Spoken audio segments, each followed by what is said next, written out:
Bienvenidos a una nueva inmersión profunda. Hoy nos adentramos en el complejo mundo de la justicia colombiana. Prepárense para giros inesperados, porque vamos a analizar las denuncias de corrupción de Angélica Monsalve, exfiscal de la Fiscalía General de la Nación. Nuestro objetivo es entender las acusaciones, quiénes son los protagonistas y qué implicaciones tiene esto para la justicia en Colombia.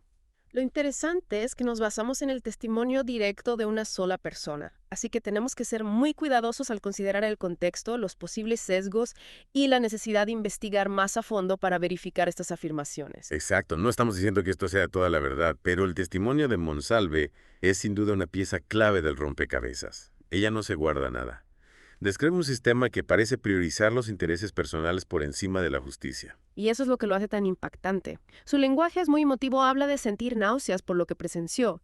Incluso dice que eligió la dignidad por encima del estómago al dejar su trabajo. Para entender mejor esta historia, hay que centrarnos en el caso de Pacho Malo, que parece ser el eje central de las denuncias de Monsalve. El caso de Pacho Malo se convierte en un microcosmos de la supuesta corrupción dentro de la Fiscalía. A través de este caso, Monsalve ilustra un patrón de manipulación y encubrimiento que ella afirma está generalizado. ¿Quién es Pacho Malo y de qué se le acusaba? Según Monsalve, Pacho Malo estaba presuntamente involucrado en contrabando y narcotráfico. Y aquí viene lo interesante. Había 2 casos en su contra. 2 casos, ¿por qué? Esa es la pregunta clave y una de las cosas que levanta sospechas para Monsalve. Ella afirma que estos 2 casos fueron una estrategia deliberada para restarle importancia a las acusaciones más graves contra Pacho Malo. Espera a ver si entiendo. Hay un caso de contrabando que es menos grave y otro de narcotráfico que conlleva penas mucho mayores. Y Monsalve sugiere que estos casos fueron manipulados de alguna manera. Monsalve señala la participación de Marta Mancera, ex vicefiscal. Afirma que Mancera presionó para capturar a Pacho Malo, específicamente para que pareciera que la fiscalía estaba tomando medidas.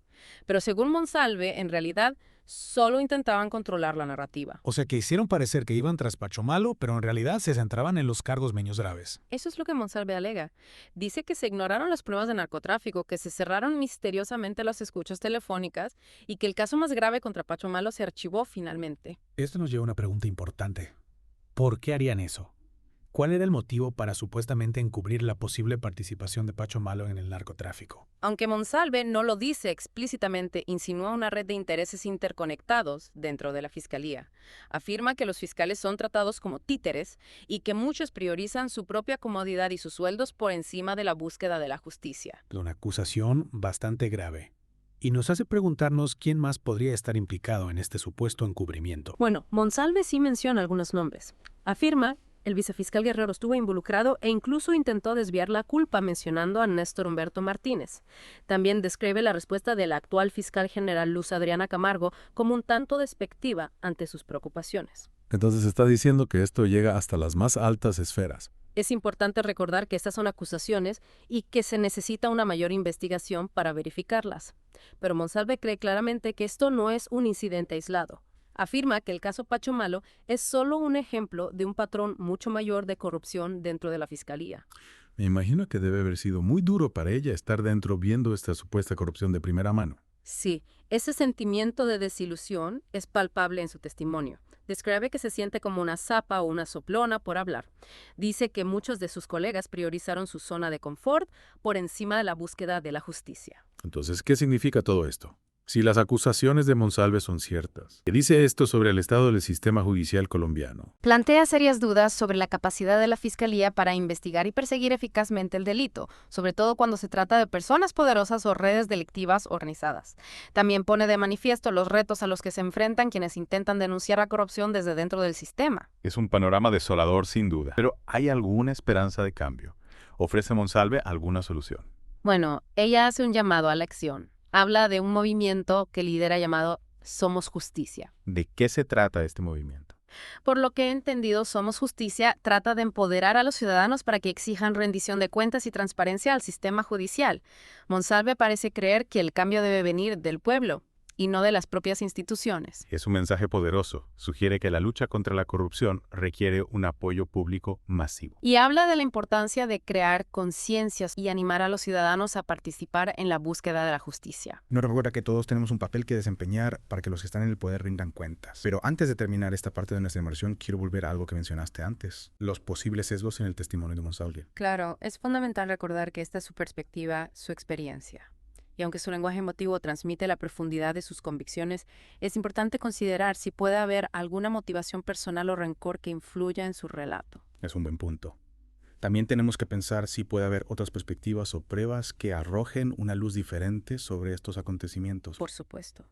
Es esencial abordar esta información con ojo crítico y buscar múltiples perspectivas antes de llegar a ninguna conclusión. Retomando el hilo de nuestra conversación, examinemos con más detalle las acusaciones específicas de Monsalve sobre el caso Pachomalo. Sí, porque ella profundiza bastante en cómo se supone que estos casos fueron manipulados. Una de las afirmaciones más impactantes es que, según ella, había pruebas claras de narcotráfico que simplemente se ignoraron. Habla de escuchas telefónicas en curso que capturaban conversaciones que apuntaban a algo mucho más grande que el simple contrabando. Incluso menciona que llevó estas pruebas a un agente del FBI en Houston. Así es, y según Monsalve, esto fue lo que realmente puso las cosas en marcha. Afirma que Marta Mancera, la vicefiscal de entonces, se enteró de esta reunión con el FBI y se preocupó por la posibilidad de una extradición.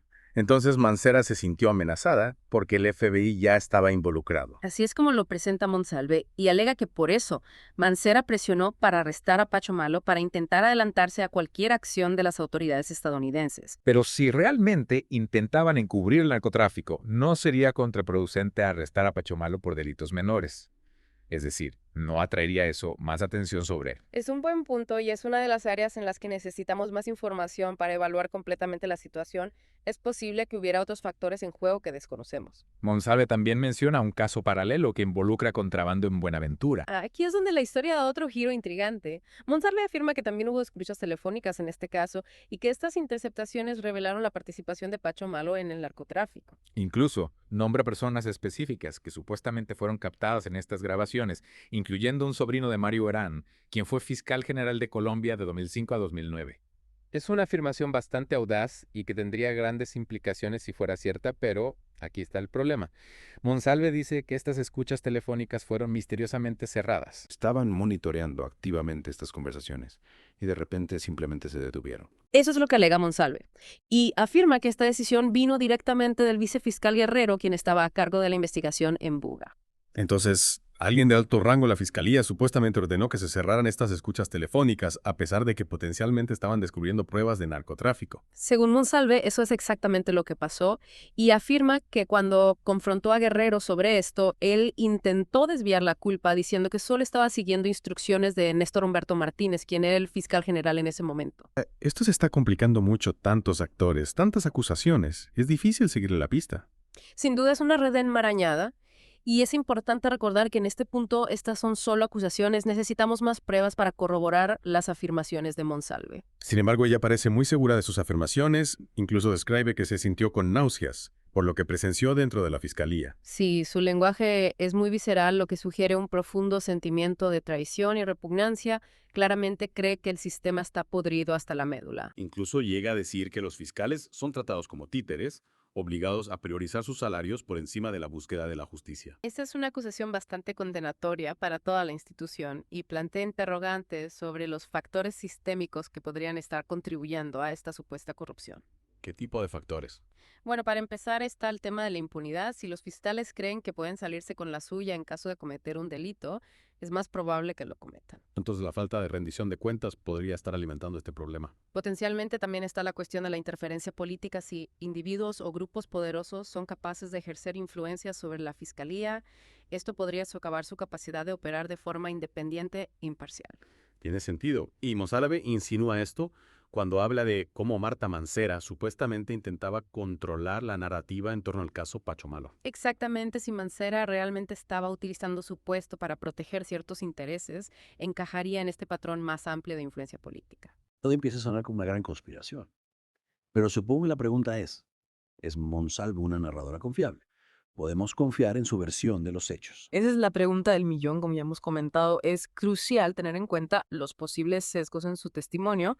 Está claro que está desilusionada con la fiscalía y podría tener motivaciones personales para hacer estas acusaciones. Además, ella es la única fuente que tenemos ahora mismo. Sería útil obtener otras perspectivas sobre estos acontecimientos. Por supuesto, necesitamos más pruebas, más testigos, más contexto para comprender plenamente la situación, pero incluso si solo algunas de las acusaciones de Monsalve son ciertas, el panorama que se dibuja del sistema judicial colombiano es preocupante. y plantea preguntas aún más importantes sobre los desafíos de la lucha contra la corrupción, no solo en Colombia, sino en todo el mundo. Es un recordatorio de que el poder puede corromper y que las instituciones solo son tan buenas como las personas que las dirigen, y subraya la necesidad de una vigilancia constante de controles y equilibrios y de personas valientes como Monsalve, que están dispuestas a decir la verdad al poder. Creo que la conclusión clave es la siguiente. Aunque no podemos afirmar con rotundidad que todas las acusaciones de Monsalve sean ciertas, su testimonio plantea serias dudas sobre la integridad del sistema judicial colombiano.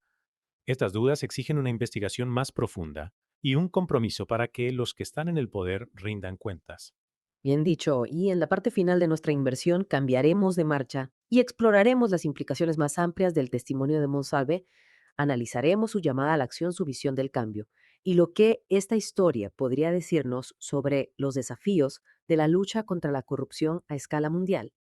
Después de explorar las complejidades del caso Pachomalo y las acusaciones de corrupción dentro de la Fiscalía, es hora de centrarnos en lo que todo esto significa para el futuro. Lo que me impacta es que Monsalve no se limita a señalar los problemas, sino que también ofrece una visión para el cambio. Ella hace un llamado a la acción instando a los ciudadanos a tomar una posición contra la corrupción y exigir responsabilidades a quienes están en el poder. Y no se queda solo en palabras, está liderando un movimiento llamado Somos Justicia. Un nombre poderoso que captura la esencia de su mensaje. La justicia le pertenece al pueblo, no solo a las instituciones que se supone deben defenderla. ¿De qué se trata este movimiento? ¿Cuál es su propósito y su mensaje principal? Por lo que podemos deducir de su testimonio Somos Justicia, busca empoderar a los ciudadanos para que se conviertan en participantes activos en la lucha contra la corrupción. Se trata de exigir transparencia, responsabilizar a los funcionarios y negarse a aceptar el statu quo. Parece creer que el cambio no puede venir desde dentro del propio sistema. Sí es bastante enfática al respecto. Describe la Fiscalía y otras instituciones como antros, una imagen muy negativa que sugiere que estos lugares se han corrompido y comprometido. Para que nuestros oyentes lo entiendan mejor, antro. En este contexto se refiere a un lugar oscuro y sórdido donde ocurren actividades ilegales o inmorales. Entonces está pidiendo un movimiento de base, una oleada de presión pública para forzar el cambio desde afuera. Ese parece ser su argumento principal. Cree que el poder para transformar el sistema de justicia reside en el pueblo, no en los funcionarios que actualmente detentan el poder. Es una visión audaz e inspiradora, pero también desalentadora. ¿Cómo pueden los ciudadanos de a pie marcar realmente la diferencia frente a una corrupción tan arraigada? Esa es una pregunta que Monsalve no responde completamente. Ella expone el problema y la urgencia del cambio, pero es menos específica sobre los pasos concretos que deben tomarse. Tal vez ese sea parte del punto. Quizás lo deja intencionalmente abierto, invitando a los ciudadanos a que den sus propias soluciones y estrategias. Es posible. Después de todo, cada contexto es diferente y lo que funciona en un país o situación puede no ser efectivo en otro, pero hay algunos principios generales que podemos extraer de su mensaje. En primer lugar, la importancia de crear conciencia, sacar a la luz la corrupción, exponerla al escrutinio público es el primer paso para combatirla. Algo que me parece interesante es cómo su propio testimonio, a pesar de los riesgos personales, es un ejemplo de cómo la transparencia puede ser un arma poderosa. Eso es lo que intentamos hacer aquí en The Deep Dive, ¿verdad? Exactamente.